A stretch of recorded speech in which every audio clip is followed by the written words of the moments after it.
Awesome, excellent. Well, welcome today. It's my pleasure to be the host for some of the very best leaders in the project management office.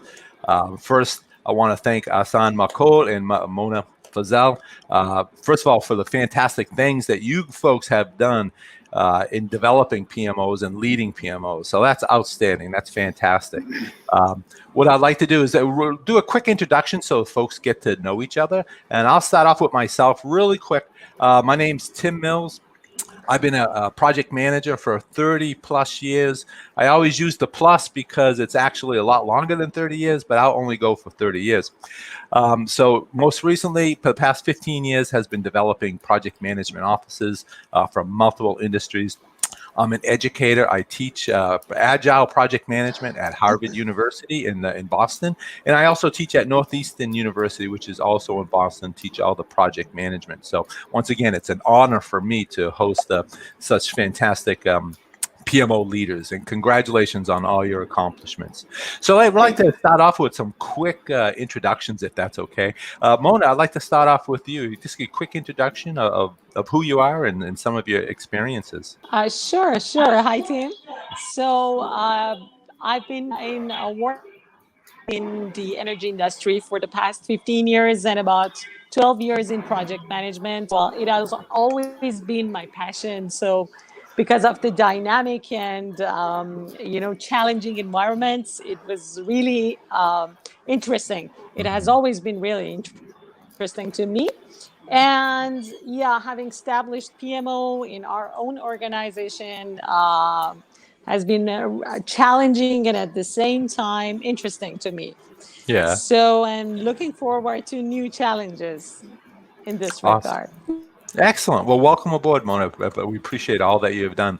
Ahsan, if you want, just give us a little overview of who you are and some of your accomplishments and experiences.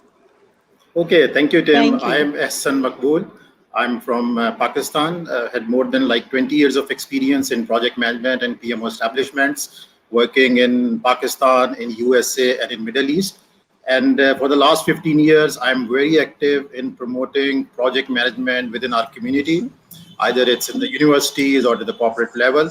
And currently I'm heading IT PMO in one of the largest manufacturing fertilizers company within Pakistan. Awesome. Excellent. Thank you for that rundown. So we'd like to start off some questions so folks get to know you better and actually get to learn some of your keen insights on how do you become an excellent project manager. So Ahsan, in your successful journey of creating project management offices, well, what are some of the critical challenges that you've had experiences putting PMOs together? And more importantly, how did you overcome some of those challenges? I think the biggest challenge that I faced in PMO, especially within Pakistan, where the maturity of project management is at low to medium state, it's the acceptance by senior management, not only by senior management, but even the project managers. Like if you go to them and you try to sell your PMO, the first challenge comes in that they say that we do not need it. We are already very good. We are already doing very good projects. We are already on the right track. And out of nowhere, you are coming and you are just challenging our work.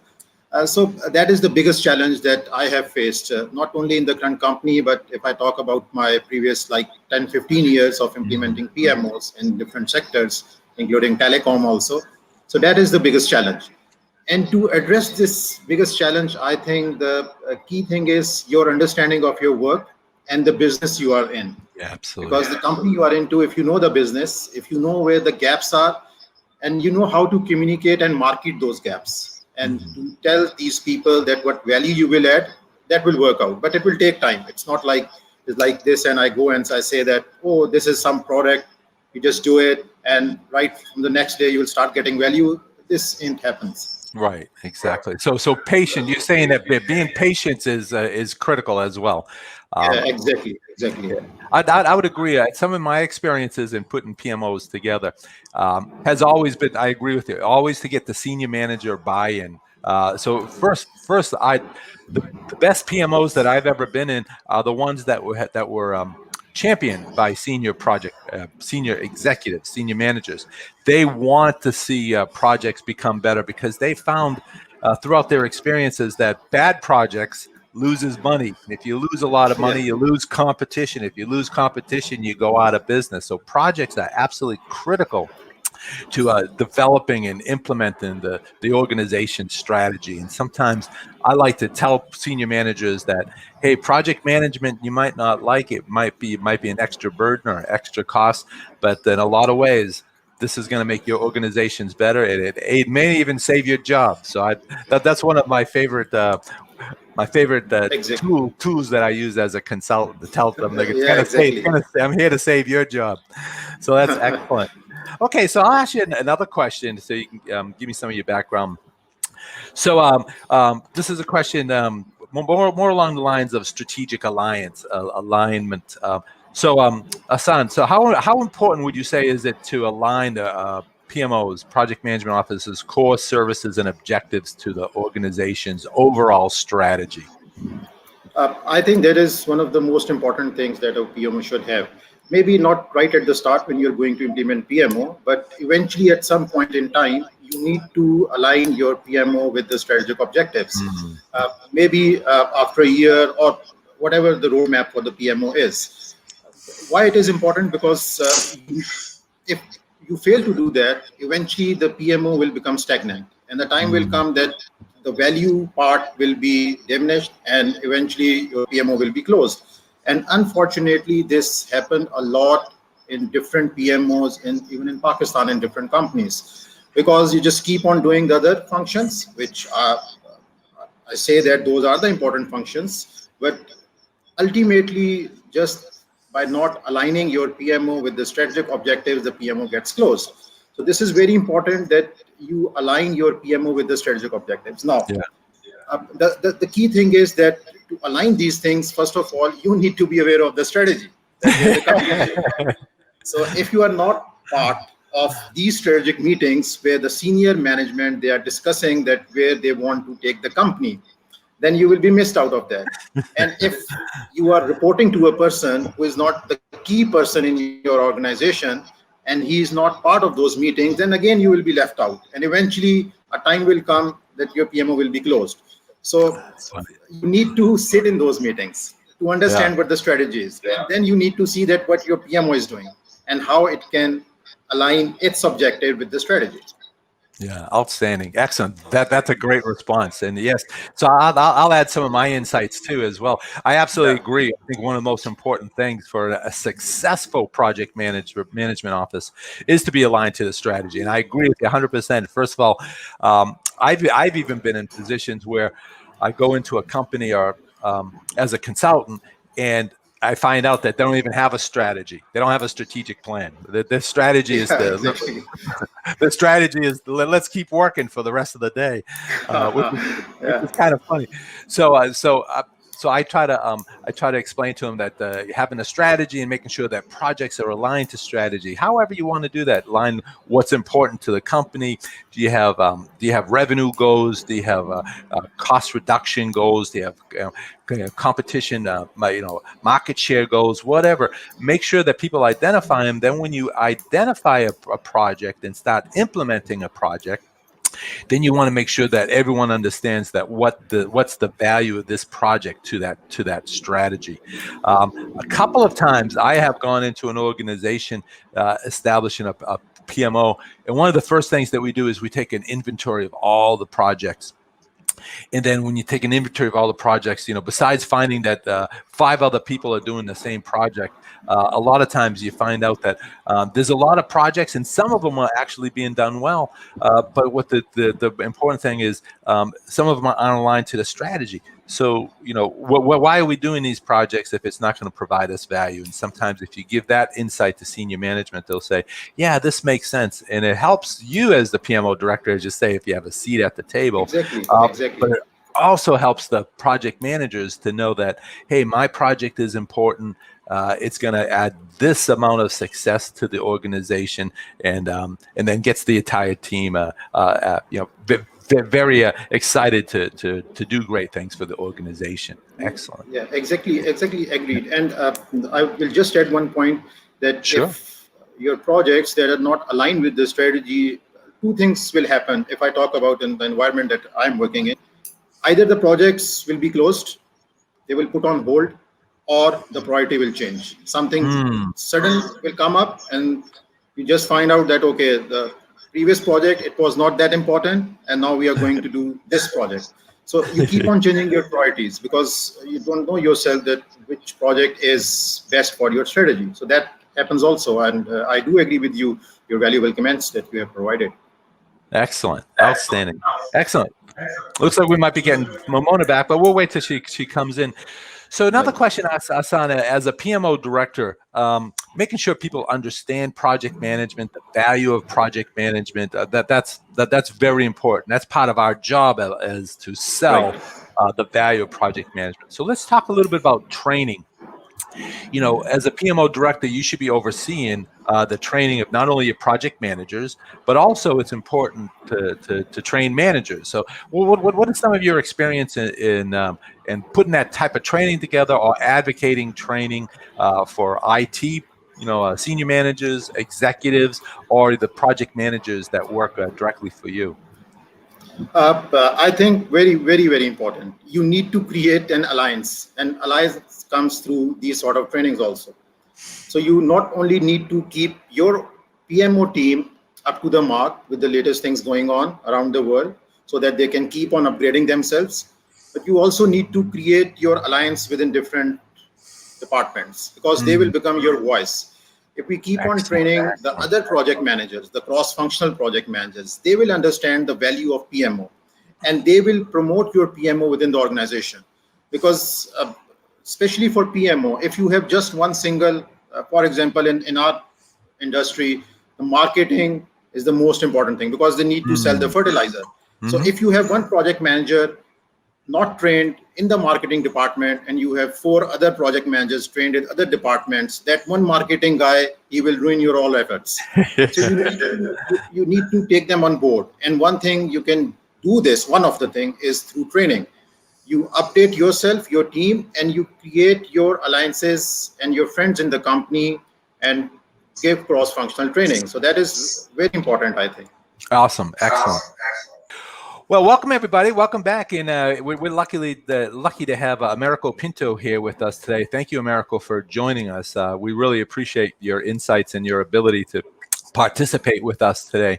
I think that's great.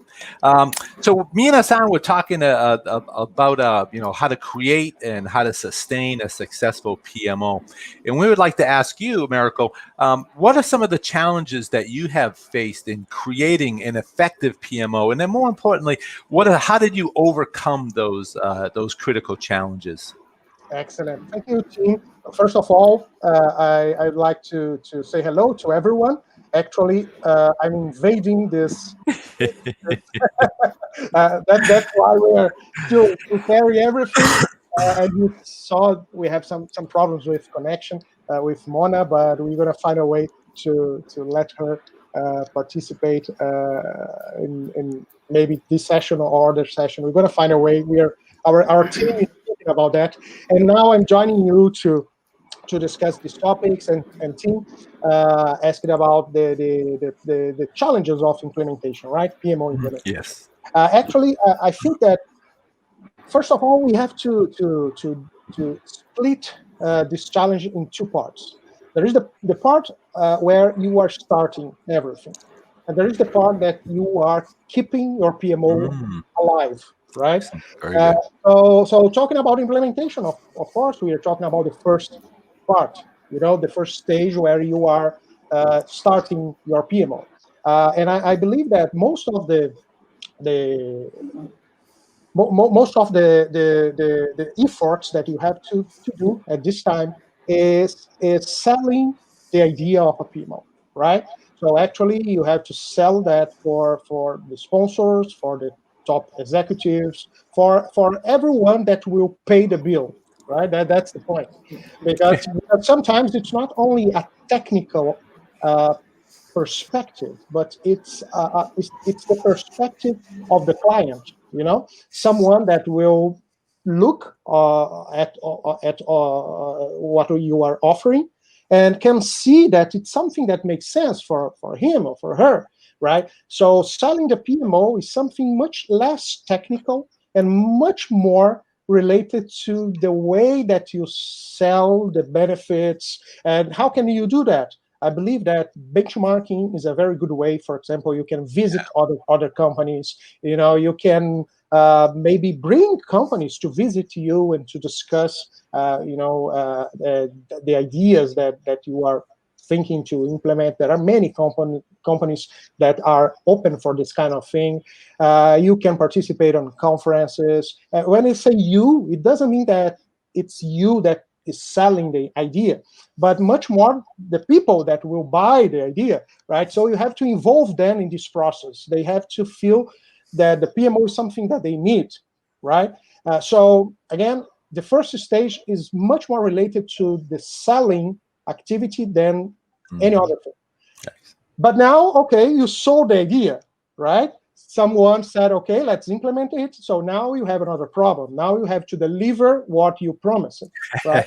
So it's another problem, right? Of course, it's another point of discussion. There are ways to do that, in my point of view. That's what I see in many different companies. But it's important to separate these two stages, because sometimes people are too much technical when they have to be much more a salesperson. You know what I'm saying? Yes. So it looks maybe the same thing, but it's not. It's not. So in the first stage, if you can count on the support of someone like a consultant, for example, it's very useful, because usually these people, they know how to do that because it's part of their life, right? So don't believe that everything is only technical, because it's not. It's not. Right? That's my point of view.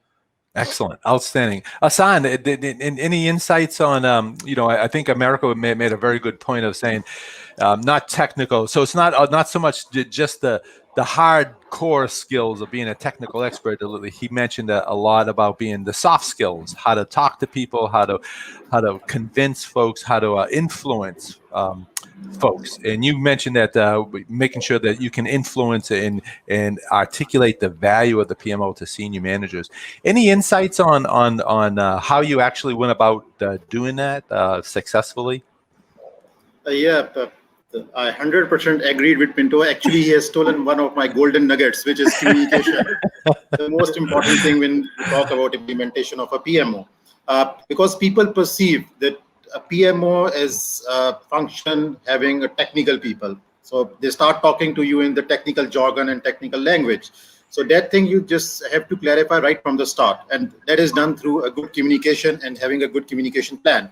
And talking the right thing, and talking the value and the benefits that you can deliver or your team can deliver as a PMO. And that can only happen when you know and understand the business and you know what benefits you can translate. Because only then you can communicate effectively. If I do not know what business I'm into or what benefits the business can have, if I do, let's say, these 10 things, then it will be difficult for me to communicate. So to communicate effectively, to sell a product, it's just like simply if I have a mobile phone and if I want to sell it, I need to know the complete details and what value it will deliver to you or to Pinto. And then exactly. then I can deliver it. So I do not have to be technical to go inside to this product and see that, okay, what technicalities this have. I need to have a good skill to sell it, which is communication, at what functions it can perform for you. In a way that you understand that by having this phone, you can connect to this platform and have this wonderful session that we are going into.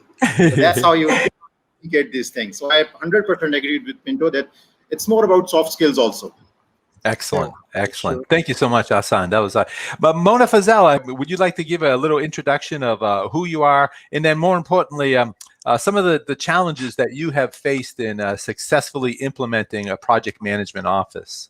Well, yes, Tim. Well, I've been working in project management for the past 14, 15 years, actually in the energy industry. Well, I had the experience to implement PMO in our own organizations, not in various sectors. Well, it was by its own challenging enough for us. Well, to be honest with you, we had the top management buying us. He was the first one who obtained his Excellent. PMP certificate in Iran.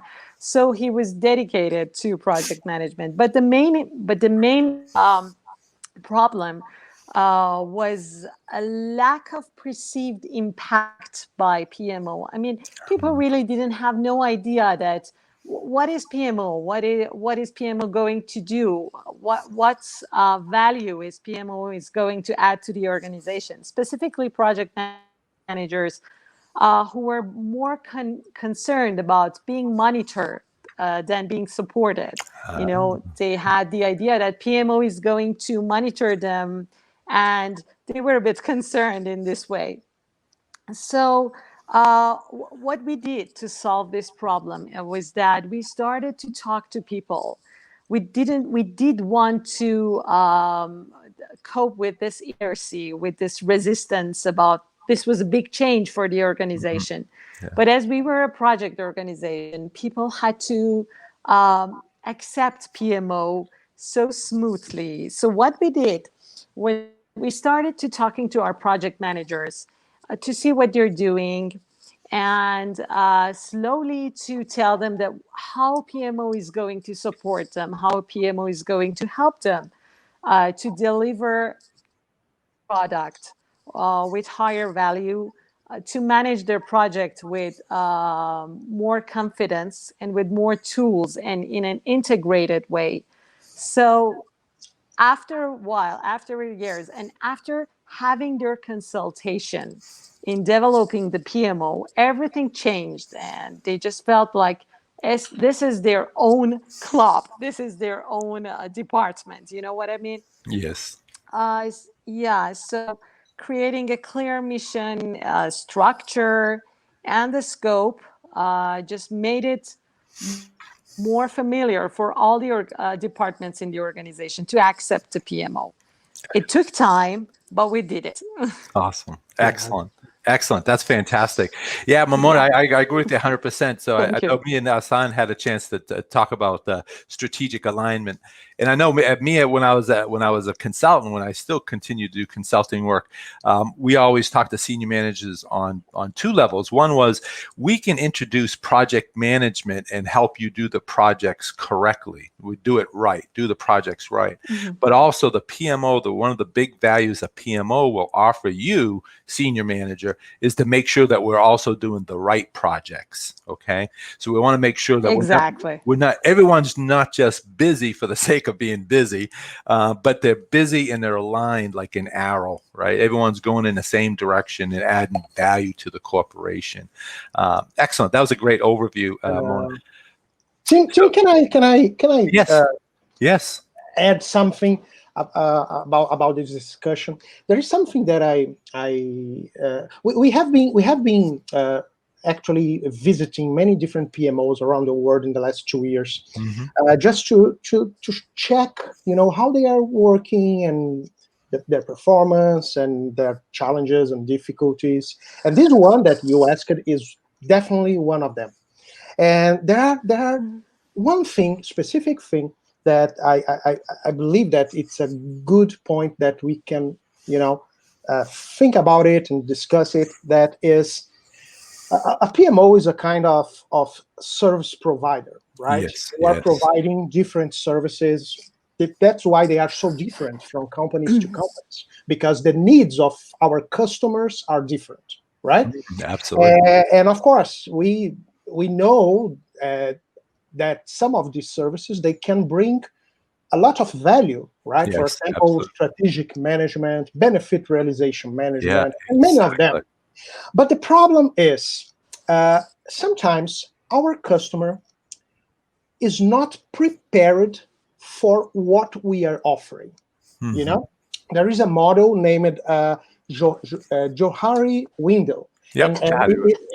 And the first stage of the wisdom is they don't know that they don't know. So it means that while your customer doesn't know that he doesn't know, it means that he can't see the value of what you are proposing. You know what I'm saying? Yes. The second stage is now they know that they don't know. Oops, now they are open to understand what you are offering.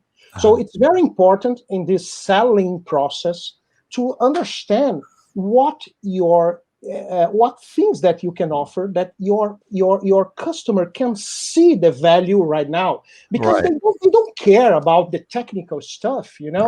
Right. They don't want a methodology. What they want is that people can do the same thing in the same way. They don't care about portfolio management. What they want is that they are choosing the right projects, you know. They don't care about tools. What they want is something reliable and, you know, information available when they have to make a decision. Yes.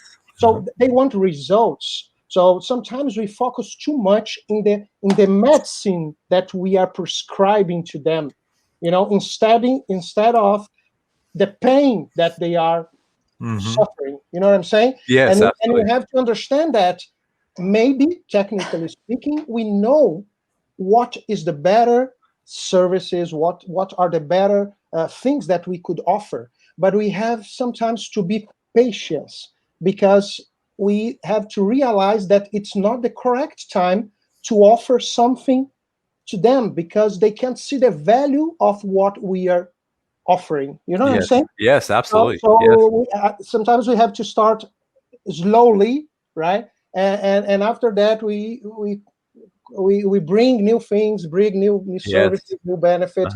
Patience and persistence. Yep. I think they are very important words. Do you agree with that? Oh, Does it absolutely. make sense for you? Exactly. Yep. I always use the word slow but steady steps, right? Yeah. So one of the, and I talked to Ahsan about this real quickly. So one of the tricks that I've used, I don't want to call them tricks, I want to call them value, is if I went into an organization and they weren't sure about project management, I said, okay, let me do just one thing.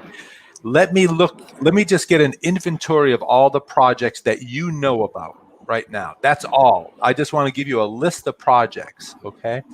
And the vast majority of the time, there's probably a list of 100 projects, and 50 of them the senior management didn't even know was going on, right?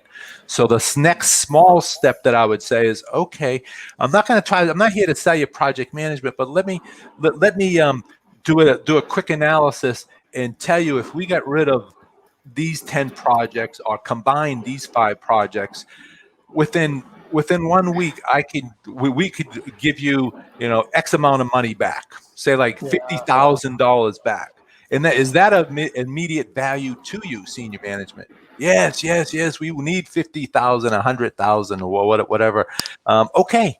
So now we add value. Now, if we can only just slowly start doing the projects correctly and giving you information on how much we're spending, how fast we're going, and what's the incremental value, can you see now the value of project management? So so it's a small kind of little baby step. It's almost like when you're buying a brand new car. The first thing the salesman does is opens the door and says, "Why don't you sit in the car?" Right? Why don't you just smell the car or take it for a quick ride and see if you like it, right? So that's kind of what we want to do, to have them take it for a ride. Ahsan, what's some of your insights on how you would add value, slowly but surely to a senior management? I think I'm just adding on to the point that Pinto just highlighted, is doing things in small steps. And what I did, that we started with the pain area. We didn't go with 100 templates and a methodology that start implementing this methodology or start filling this template from next day or next week. We identified the pain areas. For example, like one of the pain areas of our project managers was getting the requirement from the business and locking those requirements, because they keep on changing. And it used to have like month-long meetings to just finalize the requirements. So need to have some entity, a third party, which can sit with them and finalize the requirements. So we didn't go for any template. We just added one value by participating in those requirement gathering sessions, where we used to lock those requirements with the business from the third perspective. So that really helped a lot. And by just doing this one small step, the project managers started realizing that we are not there to have a policing on them. We are there to support. And then they started opening up because they understood that we are there to help them out.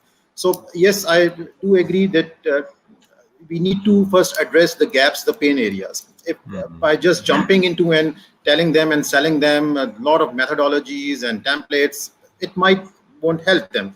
So starting with small and identifying the gap area so that they can become your friends sort of thing, and they can become your alliance, and they can start telling you more things. They can start opening up. So that is the one strategy that I used.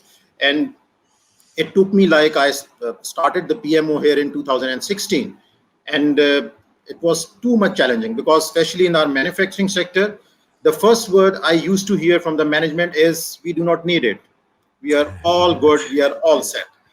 So that kind of attitude, you cannot be aggressive. You need to be very patient. You need to start with smaller things. And by now, we are at a very mature state. And just thanks to this PMO Global Awards, and since the time I have been attached with this community, it's adding things in increments, adding value all the time. And that is helping the project managers. Excellent. Great response, Ahsan. But Mona, I'd like to ask you the same question. If you can, we can hitchhike on the points that Americo and Ahsan brought up. What ways have you used to show value to senior managers of project management, but more importantly, the value that the project management office brings to them? Well, yeah, Tim, actually, I do believe that, as Ahsan and Americo said, I do believe in a results-driven PMO. What we say, usually, as Ahsan said, that we should just address pain areas. Yes, I agree. I totally agree with that. And at the same time, I think that the people in each organization, the project managers, department managers, and all the staffs are the best sources for finding and identifying the gaps and the problems in the organization. And as a supporting unit, as a supporting services provider, PMO should be there on their side to observe, to listen, to ask for consultation from all the entities in the organization, to see what the problem is. And at the same time, we have the problem and we have the, lack of enough, even not exactly processes, but the thing that are making the process, avoiding the processes to be lean and to be successful. And at the same time, we have the client and customer expectations. So we have to observe both sides and see what the problem is. And when you have all the people, and just to say all the stakeholders at the same time, and when you listen to them, as Ahsan also said, they open up because you build trust and people start talking. And when they start talking, all the problems gradually show up. So then you can have a clear vision of what really is happening. As we all know, all the managers and all the project managers, most of the human beings are resistant to change. They think that, okay, we're in good shape, we don't need change, but you should do it gradually and better say diplomatically, in a way that they understand that you're on their side and you're going to support them. You're not going to monitor them. Excellent. This is what we did in our organization. Yeah. Excellent, Mona. That was outstanding. Thank you so much. Very good. Ahsan, so I want to ask you one question. I asked everyone on the panel this question, and I know you said Americo already stole your answer, but that's okay. So if you as a successful director, manager, senior leader of a project management office, what gold nugget, what piece of wonderful advice would you give to like a brand new project management office manager, or a piece of advice that someone can have a takeaway to successfully lead a PMO? one nugget, Pinto already, I mentioned it got stolen from me. So one is the patience. That is very important because in implementing a PMO, you need to be very patient. And the second thing is, I will just add on to this communication thing, right communication to the right people at the right time. Excellent. That is very important. Because if you have identified the stakeholders which are not involved in the strategic decisions, or they are not into the key areas of your company, and you are selling the PMO services, for example, to people who are into operations, and they might not be doing projects, and you are continuously pitching your PMO to those people. So even then, it's not the right strategy. So be patient and communicate the right thing to the right people at the right time. Excellent, very good. Americo, what's your insight? What's your one gold nugget that you would want to share with a manager of a PMO to be successful? Tim, I think that the most important point is trying to create a perception of value for your customers, right? Because sometimes we are doing what we believe that is the right thing to be done, not that thing that will deliver what people expect from us, So we can be very mature. We are doing very well what we are doing. But when you feel that people can't see the beauty of what you are doing, the problem is not with them. Probably the problem is you, right? Excellent. Because again, a PMO is a service provider. It exists to deliver something, to deliver value for someone. If these people can't see what you are doing as something valuable, it's not their problem. Right. It's your problem, right? Or you are doing what they don't need in terms of results, in terms of benefits, or you are focusing on things that they can't see the value yet. Right. Again, that problem, they don't know that they don't know. So they can't see the value. And at the end of the day, the result will be the same. You're going to lose support, you're going to lose sponsorship, and probably your PMO will fail, right? So this relationship between what you are doing and the perceived value, that your customers can have about your work, I believe it's something that you have to be very aware as a PMO leader all the time. Okay. If you lose this and you just think that PMO is something technical again, right? I think that you didn't got the point. That's my opinion. Excellent, Americo. Very good. That's outstanding. So let me do a real quick follow up. Then we'll move on to Mona. But so you mentioned communication is important and showing value.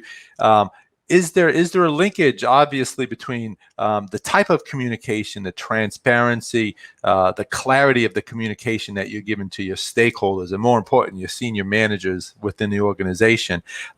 Any examples of metrics that you put together, or any kind of specific communications that you might do that constantly gets across to the senior managers that we are providing value? Kind of how are we proving that we're adding value to our senior managers?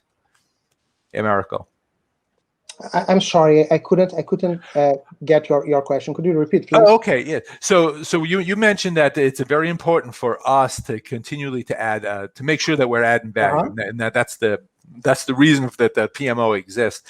And I wanted to say, if you had any examples of how you used like either metrics that you give in the senior management, or any kind of specific communications that you're actually giving them that type of value, that communicating to them the value that you say is so important. There are many metrics that we can use, but the most important one, in my opinion, is you have to listen to your customer. Very good. So the question is, what do you think about us? Right?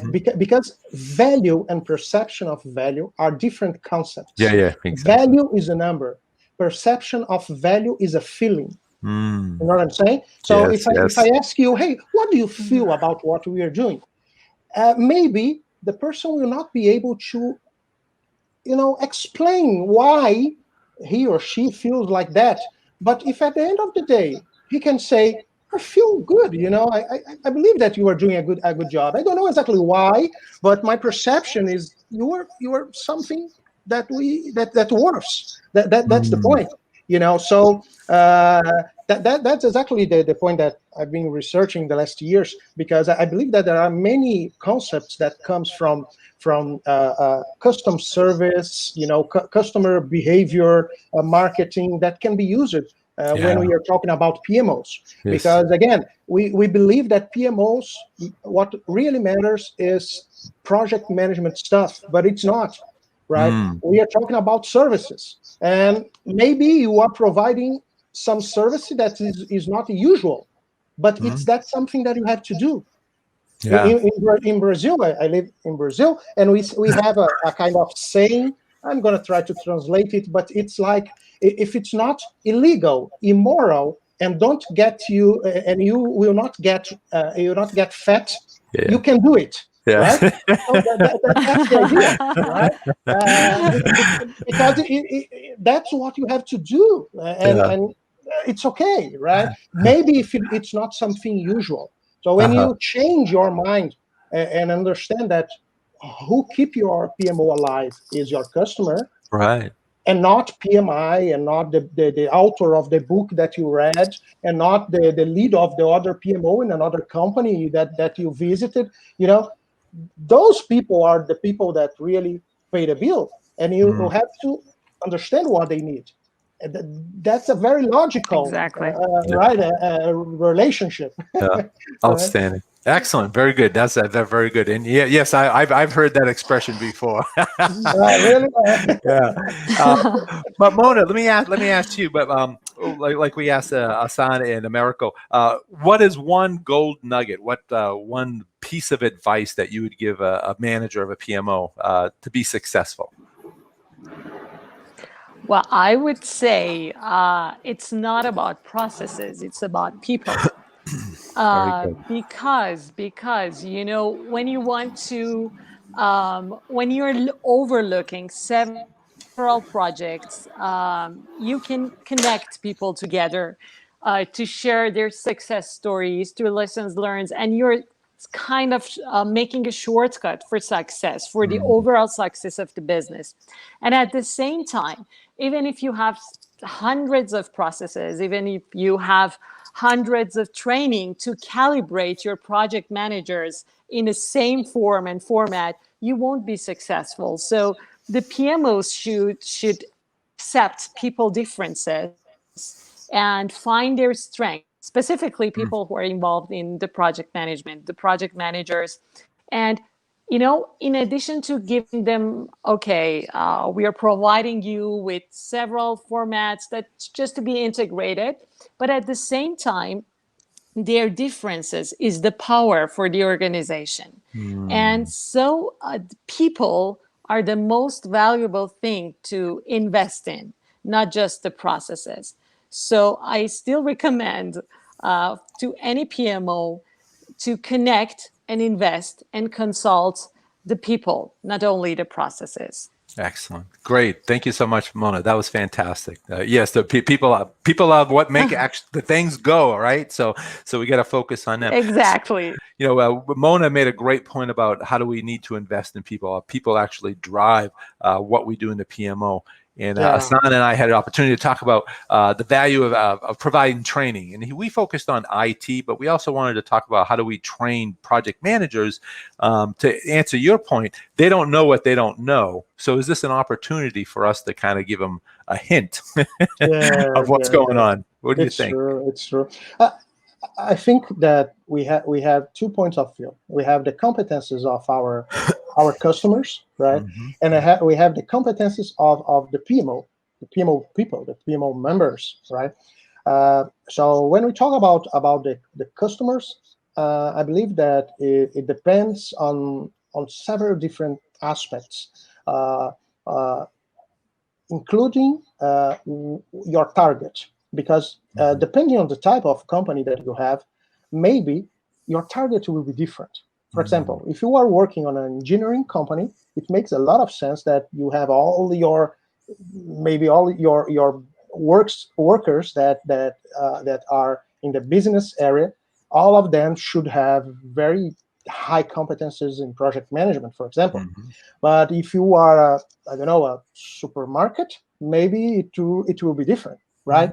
But anyway, basic competences on project management are useful for everyone. We can see very interesting initiatives from PMI Educational Foundation, for example, working with kids, right? Because actually project management competence today is something that people usually, they usually know more about that when they are adults. But if we really think about that, it makes a lot of sense if when we are very young, we start to study that, because anyone need it. It can be an engineer, or maybe I don't know, a physician, or anyone.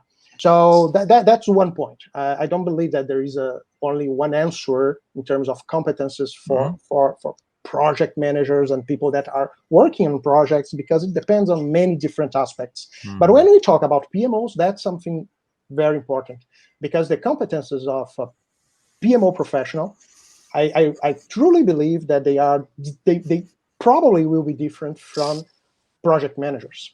Absolutely. Maybe the only exception is when you have a PMO that is managing projects. So it means that the project managers are inside the PMO.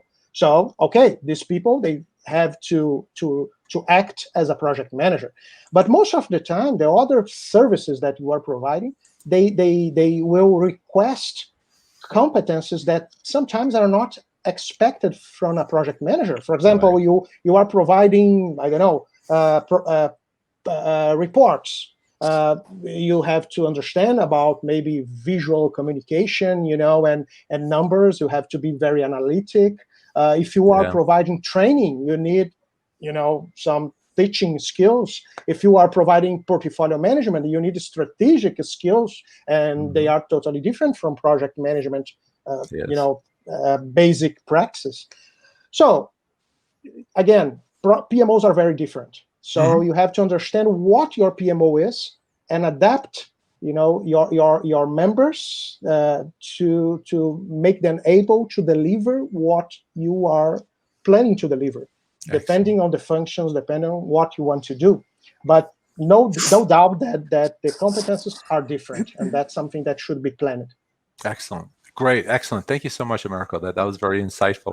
Mona, I think we have Mona Fazel back. Mona, I think we had a question for you about as a successful PMO director manager, what is the one gold nugget that you would want to give another PMO director manager as a takeaway on how to become successful, how to sustain success? Well, Tim, as I mentioned, to be honest, this was the thing that Americo just mentioned was reminded me of something that we did in our PMO. I will just shortly address that, and I will just quickly get back to your question.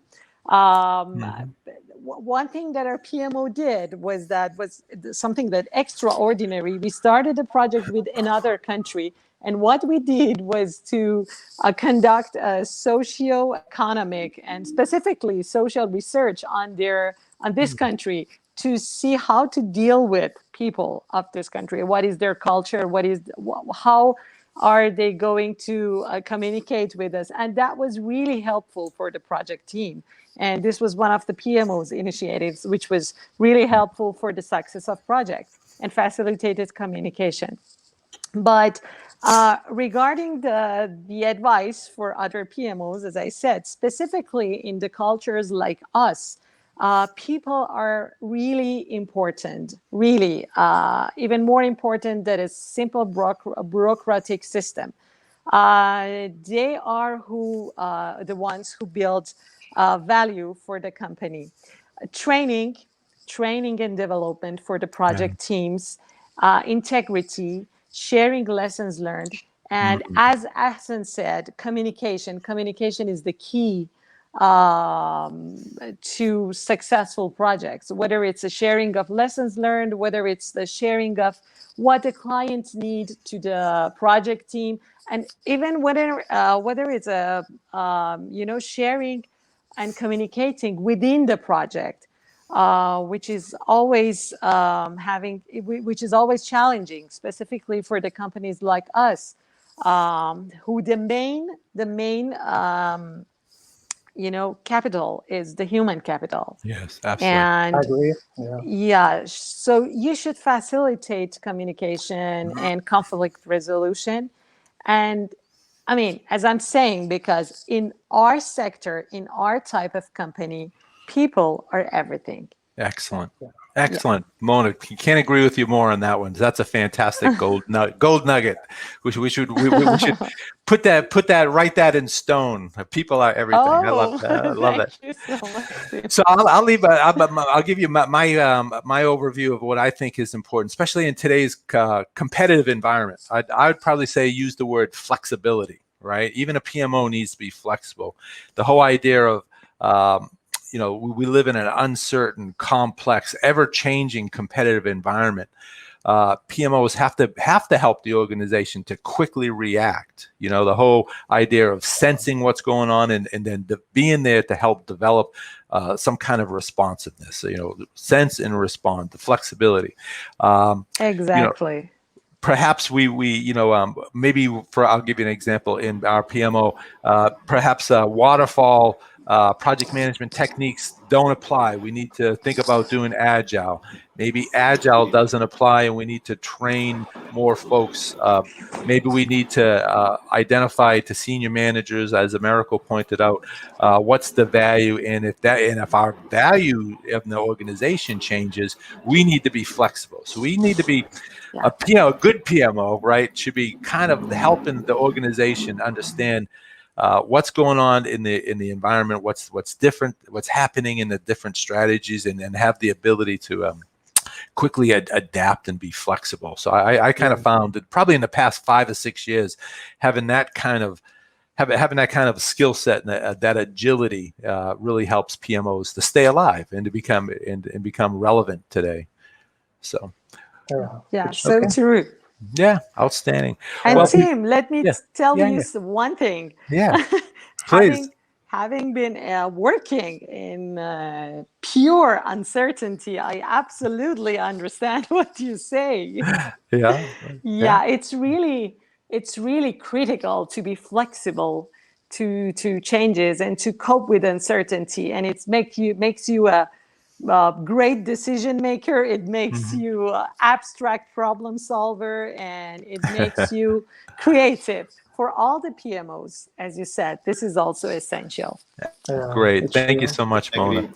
All right. So before I'm going to ask you a question. Yeah, please. I'd like to ask a question for all of you, right? Okay. Mona and Ahsan, they are leading PMOs right now. Tim has a great experience leading PMOs recently. I'd like to ask a question for you three. Is what advice would you give to someone that is starting now as a PMO leader? So if you could go for the young team, the young Ahsan, and Mona is already young, but the much more younger, right? Mona, what advice you would give them if you could, right? Because they are starting leading a PMO right now. Okay. Maybe Mona. Okay, you go ahead, Ahsan. Okay. I will pick what Tim said. It's the flexibility. I think from a young entrant who has just started his PMO or her PMO, the core thing is that she should be flexible enough to see the broader vision of the PMO, not just contain him or herself into one single methodology or one single idea. So he or she needs to be flexible, open to listen, must be a good listener, so that he or she can listen what the customer need to say, understand it, and see it from a broader perspective, that what different things or because now it's all about creativity and innovation. So you just not contain yourself into one single idea. So you need to be open, you need to be flexible, and you need to be a good listener to adopt all these things and then advise a PMO or implement a PMO with different sort of like a bundle sort of product. Excellent. Right. Excellent. Mona. Yeah, I think PMOs are lucky enough to be ambassadors from just transferring messages from the challenging and dynamic environment of projects to top management. So, they have the opportunity to see that struggle and challenge, and at the same time stay focused on what is happening in several projects. So the other benefit, for the PMOs, I mean, I really think is that, as we said, they can provide support by building trust in the organization. So all the people should be certain that by relieving information to their PMO, they won't be judged or they won't be harmed or anything. So what I really advise to all the PMOs is that be trustful, be a good listener, and be observant, so that you're there to support the organization, to help people, to help top management, to help project managers, which are already busy with their challenging environment. So, I think this is the key point for any PMO who's starting, young PMOs, Americo, who are starting their baby job. PMOs. baby PMOs, yes. Excellent. Very good, Mona. Excellent. So for me, all those answers were fantastic. So I'm going to steal a piece of everything. I agree. Communication. I obviously love that. You got to take care of your people, and you got to be flexible. So if there's one piece of advice for a young PMO manager, I would probably say, be a lifelong learner, right? It goes to my adaptability. Be a lifelong learner. Don't think that that because you passed the PMI exam or whatever that that everything about exactly project management. Know your organization, learn new things like, how does project management going to be working with artificial intelligence? What if the world changes? How am I going to adapt? So you constantly have to be a lifelong learner. Once again, that goes to what Americo was saying. That's the value proposition. So as the world changes, technology changes, people change, sometimes the value proposition will change, and you as a manager, as a leader, need to change and be kind of at the tip of the spear to lead that change going forward. So that would be my piece of advice. Very yeah. nice. That was amazing. Let me give you my advice. Please. It would be, hey, try another job, right? Actually, I'm joking, but not so much. Yeah. If you can see that the center of the world for a PMO is not yourself, is not the technique, is not what you believe, even, right? The center of the world for a PMO must be your customer, what they need, what they expect from you. If you can't see that, try another job, because probably you're going to fail, right? Maybe not today, maybe not tomorrow, but you will be challenged all the time, because someday you are doing soon. something. Because again, the person that is paying the bill can't see why you should exist. So that's the point. Right. Yeah, that's excellent, Americo. Outstanding. Absolutely. So I have kind of a funny piece of advice. I always give to what I call junior PMO managers. Right. I said, but being in a PMO, it has being a leader of a PMO has a lot of satisfaction. Right. But as I said, things change so quickly. So my piece of advice, if you're a junior PMO, make sure you always keep an updated resume. You might need it. You might need it sooner than you think. So, I fully agree. And I think Tim, it's not about only PMO. You should always have the updated resume. Yeah, agreed.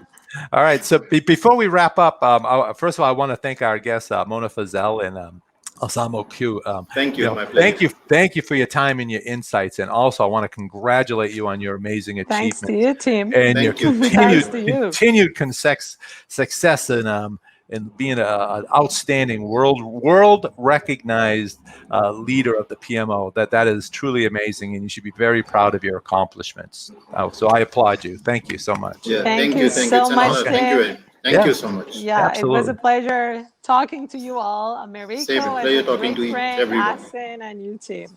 Awesome. Thank you, Mona. Thank you, Pinto. Thank you, Tim. It's wonderful talking and a wonderful experience. Thank you very much. Thank you so much, guys. Thank you. Cheers. Thank you. Thumbs up. Cheers. Thank you. It was nice. Thank you. Bye-bye. Awesome.